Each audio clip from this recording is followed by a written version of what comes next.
Bay. Good morning. Welcome aboard. This is Kilimanjaro Safaris. My name is Clay. I'm your game driver for your photo safari through the Harambe Wildlife Reserve. Harambe Reserve was created in 1971 to protect the local wildlife. Of course, we do that every day by promoting ecotourism. Things have changed a lot over the years. You know, we cooperate with just about every facility in East Africa. Amboseli in Kenya, home to a very large elephant population, and up around Mount Kenya in central Kenya is the Lewa Conservancy, which is home to one of the last great herds of black rhino. There's a couple hundred black rhino in Lewa, fairly small facility. We also cooperate with a lot of international conservation organizations. They're really generous with funding for education, and they do help to protect the animals you'll see here today. And one of those organizations, I'm sure you've heard of it, the Disney Conservation Fund.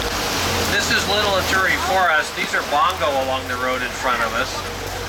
We call them the ghost of the forest. They're rust-colored with white stripes, and their horns taper as they go back over their head, so that when they do run through the woods, all they do is tilt their head. They don't get tangled up in the bushes. These are the girls. The girls' horns are largely ornamental, and they crisscross. They're not really meant for business like the males are. They don't really like the trucks all that much, but if they should put their ears out for you, even the inside of the ear is camouflage, which is really amazing for these guys. The watering hole to your left looks pretty quiet, and that's normal. Most of the animals were here at sunrise. That's when they like to drink. Then they take refuge in the woods, and some of them will be back now till the sun. Oh, black rhinoceros straight ahead. The black rhino are extremely rare. There are fewer than 5,000 black rhino left on this planet, which include the ones that are in protected reserves. Now, he's got a narrow jaw, he's got a pointed hook-like upper lip, and he lives in a wooded environment where he eats the leaves off the bushes and trees. Watch his ears. He can hear me. He just can't see us. Beyond 30 feet, his eyesight's terrible. They tend to be aggressive, but one of the bigger problems is that they can't see, so if they react aggressively to what they don't understand. They have a reputation for being solitary, although there is some scientific evidence now that says maybe they're not as solitary as we used to think they are. But it is pretty hard to keep a group together when you're dodging the bushes and trees. There goes the male bongo. Look at his horns. They're straight and heavy. These are the greater kudu. These are young females. They're light tan with white, no horns, but big ears. We call them fringe antelope because they live on the edge of the forest, where they will either browse on the bushes and trees or they'll graze in the grassland. And they're probably as close to North American deer as you're going to find here in Africa. The girls don't grow horns, only the boys carry the horns. The male is pictured on your game guide. He's got some pretty impressive spiral horns. We're on our way to the Safi River area, and we are looking for hippopotamus. Now, the sign on here says pole, pole. That means slow down, but I think it's a fake out. I think somebody forgot to take it down because there was nothing going on here earlier. But we'll be cautious nonetheless. Hippopotamus is a Greek word in English. Oh, this means river horse. Hippos are nocturnal. They spend most of their day in the river. And you've got a research group on the cliff, and they feed the hippos. And I've never met a hippo that would turn down a free meal. And there he is, all 5,000 pounds of him. He may look awfully docile and friendly, but in fact, he is territorial, and he can become very aggressive. Hippos are responsible for more human deaths and injuries in Africa than any other animal. Look to your left. Look at all of them over here. They're very social. Groups of them are called bloats or herds. They do like to stay close together. The island, these are pink-backed pelicans. Excuse me. During their nesting season, they will display a pink stripe down their back.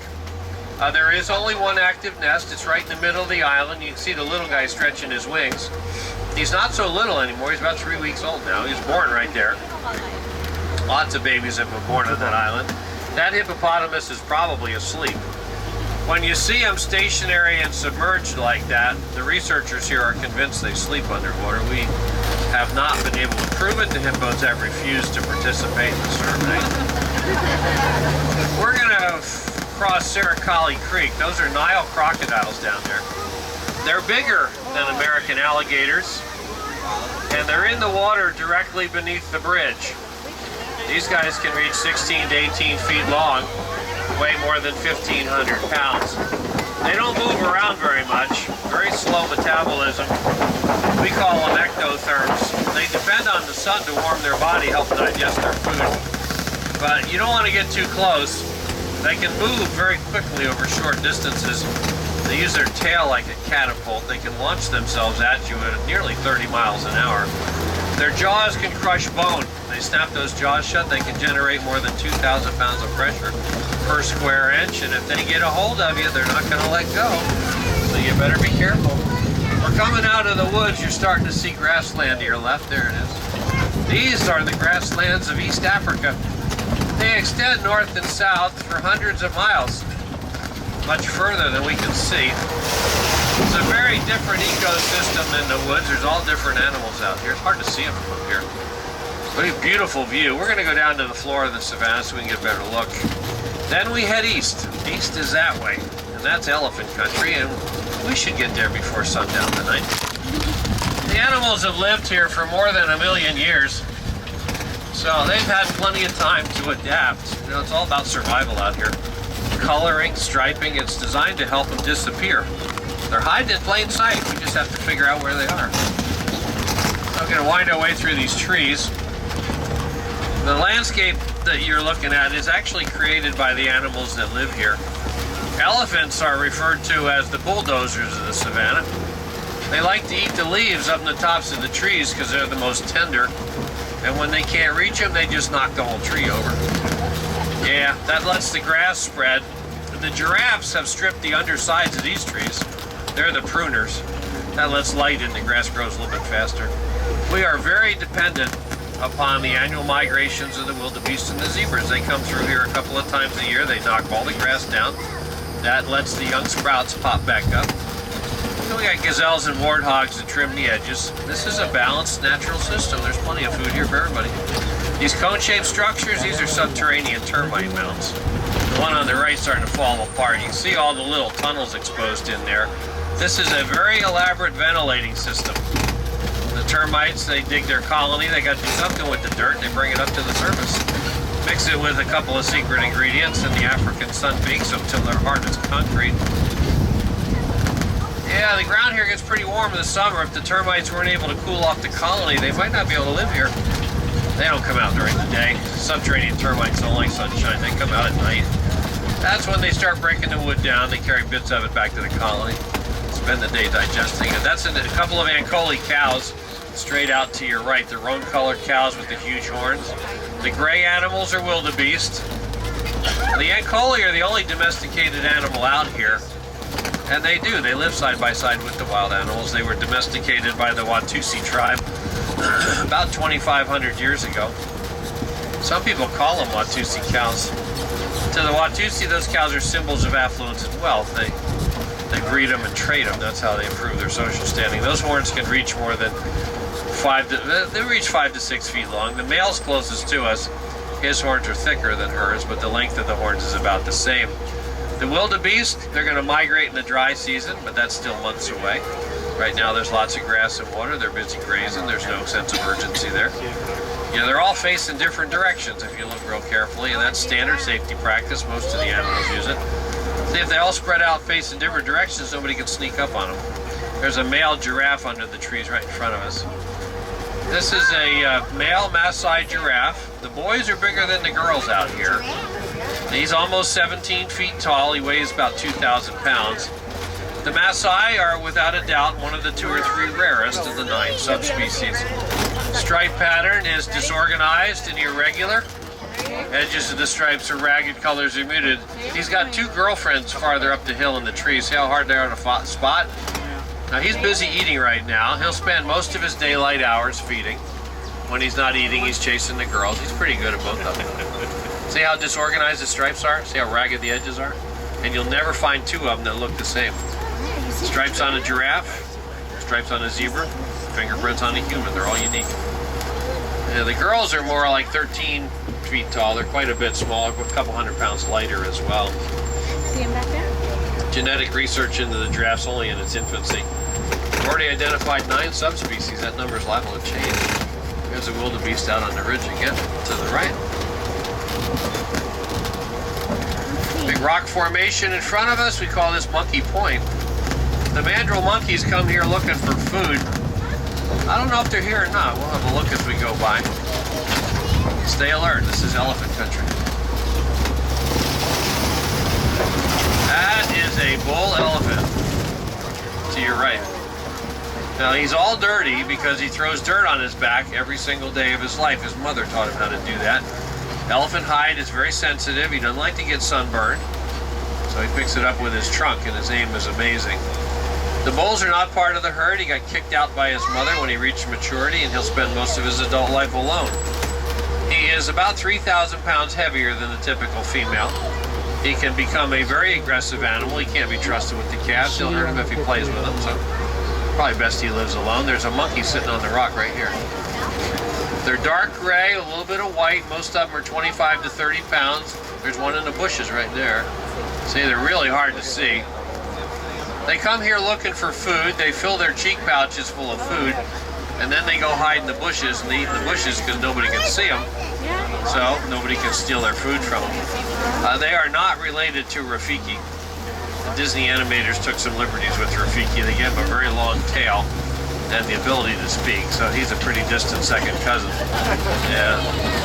Now the Ridge Road is the shortcut to the river, but the warden's got that closed because of that elephant. He's just around those bushes out there. If he gets in the road, he's about the same size as the truck, and there's no way around him. So we get to take the scenic route. We know now that the elephant herd is females and their calves. What you may not know is that there have been 6 births reported in this herd over the last, what, 12 years? Yeah. Doesn't sound like much, but you have to understand, elephant gestation is 647 days. It takes mama elephant almost 22 months to deliver a calf. This bridge is pretty old, but if we're careful, it's going to save us a ton of time. Oh boy, look at the boards moving. Front wheels are off. And you guys in the back made it too. All right. An elephant calf is born, it weighs 200 to 300 pounds. Twins, you imagine, are pretty rare. Calves will stay with their mothers till they reach maturity. In their early teens, they can live to be more than 60 years old. These are elephant footprints. They lead right to the tusk marks. Elephants eat mostly vegetation, then they end up with a mineral deficiency in their diet. Matriarch brings them in here about every 2 weeks. Red clay is soft and chewy. They break it loose with their tusks. It's got iron in it. More importantly, it's full of sodium. There's lots of trace minerals, and if you're an elephant, it's like eating a Flintstones vitamin. Yeah. Or a Disney gummy, whatever you prefer. Corporate synergy kicks in every once in a while. The big tree in front of us, this is called a baobab tree. You'll see quite a few of them. The locals call them upside down trees because they look like they've been stuck in the ground with their roots up. What's going on? Well, the baobabs are just adapting to the seasonal drought. They drop their leaves on purpose, that way they can store water in the trunk so they can survive the drought. Their wood is very, very spongy. You can see all the little puncture holes in the bark.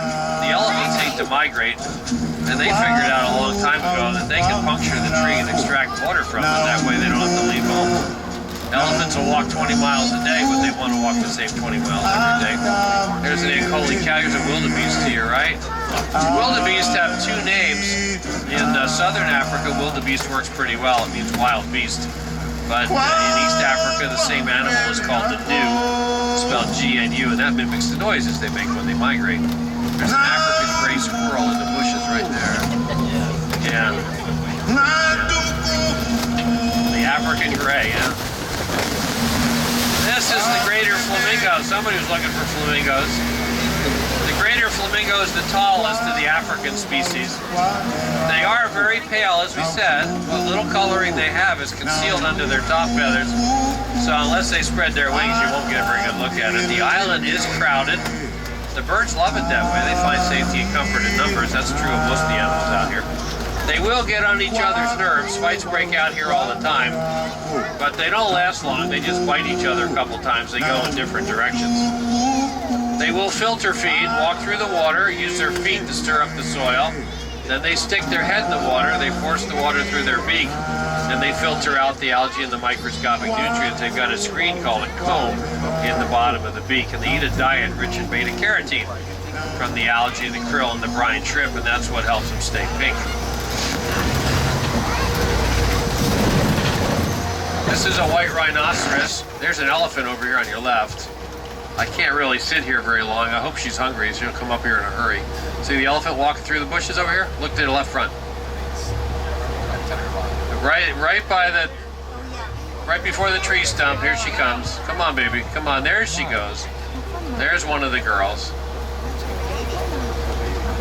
Yeah, she's quite a bit smaller than that male we saw, but then that's typical of the girls.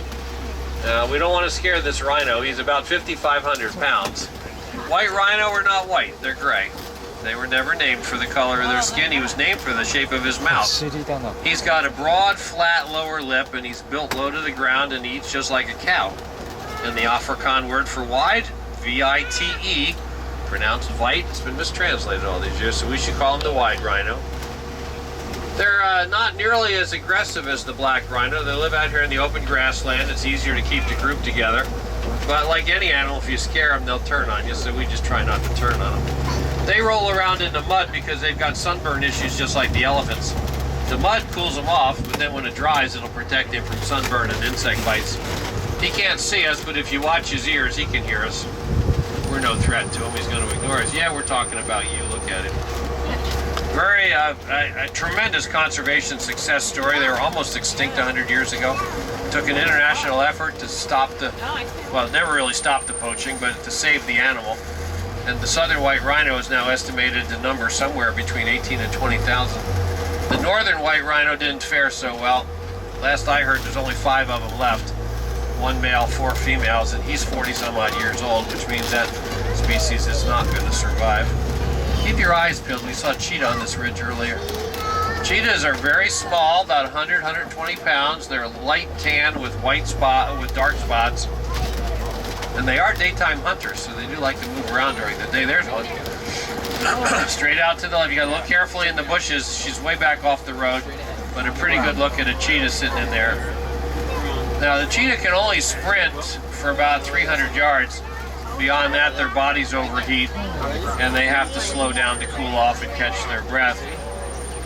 They hunt during the day. They've learned the lions and the leopards sleep a lot during the day. So you hunt when the other guys are asleep, and you got a much better chance of success. This rock formation is referred to as a kopie. There he is, the king of the beast. This is the male lion. Look at him. Look at his smile on his face. He's so happy he can't quite stand to look at him. Now, he was up all night, so you shouldn't expect him to be very active. Yeah, they do most of their hunting and feeding after dark. His eyesight at night is about 6 times more acute than your human eye. With a full stomach, he's not hungry. He just wants to be left alone. He's tired. He'll rest 18 to 20 hours a day. Pretty good job if you can find it. He's nearly 500 pounds. He's about 200 pounds heavier than a female. But while the girls are the providers, he is the protector. We're going to loop all the way around here. See if we can find the girls up there. They might be out looking for breakfast. You never know. Now, a couple of zebras to your right. These are Grant zebra. They're fairly common. Short legs, wide stripes. A plains zebra. They're the lion's favorite food, but the lions have to be careful because the zebra's kick will break a lion's jaw. And a lion with a broken jaw is not going to last long out here. There he is. It's good to be the king, isn't it? Look at him. Credits to Mel Brooks on that one, but anyway. Yeah, I don't know where the girls are. They're probably out looking for food. He only hunts when he has to. He's kind of clumsy, so he lets the girls do it. He'll eat first. There's the girls. See them in the rocks? They're in the shade. See the head sticking up? You see her ears? She doesn't have a mane. And she's quite a bit, it's pretty hard to see. They've got themselves a spot in the shade, which is exactly where they want to be, because they'll rest 18 to 20 hours a day. Here's the warthogs. You get the front and the back in the same picture. Look at this. They won't stray very far from home. If they sense danger, They're going to round up their family, push them in the burrow, back in, use their tusks as protection. Got stuck with the name Pumbaa from the Disney movie. Pumbaa Swahili means silly or foolish. They're neither. They're pretty smart. They sense danger. That stringy little tail goes straight up in the air. That's where the term hightail it out of here came from. That's true. I don't make this stuff up. Here's the Bonta buck. Bonta buck in English means white-rumped buck, and there it is. These guys used to live way down in the southern tip of the continent, but they've been hunted to extinction for food. The good news, though, very aggressive breeding program. Lots of them in protected reserves. They're in no real danger. Good look at the zebras. Zebras have very heavy one-piece hooves. They're great kickers, very accurate, and that's why they can break a lion's jaw with a single kick. If the zebras sense danger, they're going to bunch together. The stripes will blend. The lions and the leopards will get confused. Can't tell the head from the tail or one from the other. You got to slow down. When they slow down, the zebras take off. It works every time. We're headed for Magadi Glen. We're looking for an endangered species. They do a lot of endangered species research in here. They've been working with a North African antelope, the Adax. Adax are not on your game guide. Normally you'd find them along the southern border of the Sahara Desert in the countries of Niger and Chad. Like any desert-related animal, they're going to be fairly light in color. This guy still has some of his winter coat on. They turn beige in the winter. It allows them to absorb heat from the sun to stay cool. Now, we play this game every day. Get out of the road, you big dummy. Come on, move. There you go. See, we play this game every day. Now, these guys are very well adapted to live in the desert. They can raise and lower their body temperature. Over here, these are yellow-billed storks. They're sitting on their knees. See how their knees hinge forward? Their little pink feet are out in front of them. So the Adax will live most of its adult life without drinking fresh water. They'll get the fluid they need from the morning dew and the roots of the grasses that they chew on. They're hunted for their horns. That's not their big problem. The human population up north is expanding very rapidly. It's pushing a lot of these animals into smaller and smaller pockets. It's been estimated the wild population of the Adax is under 300 animals. There's only about 1,500 of them left on the planet. We're doing what we can to minimize conflict between animal and man. Here in Harambe, the researchers are studying elephant communication. Yeah, the elephants talk to each other. They trumpet warnings when they're angry or scared, but otherwise they rumble. Rumbling is subsonic, we can't hear it. But the researchers figured out a way to record it, and they've been studying it for about 3 years now.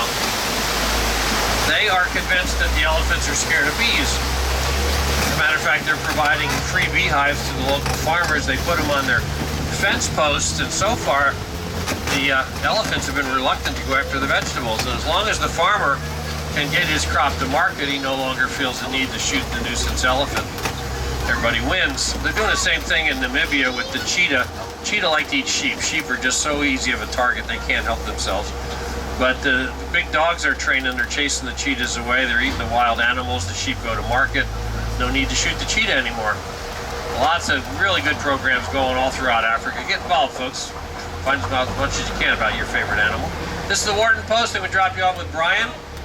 Kwaherini, everybody. Go well. Enjoy your day. You're welcome. If you have any questions, we'll be happy to answer them for you.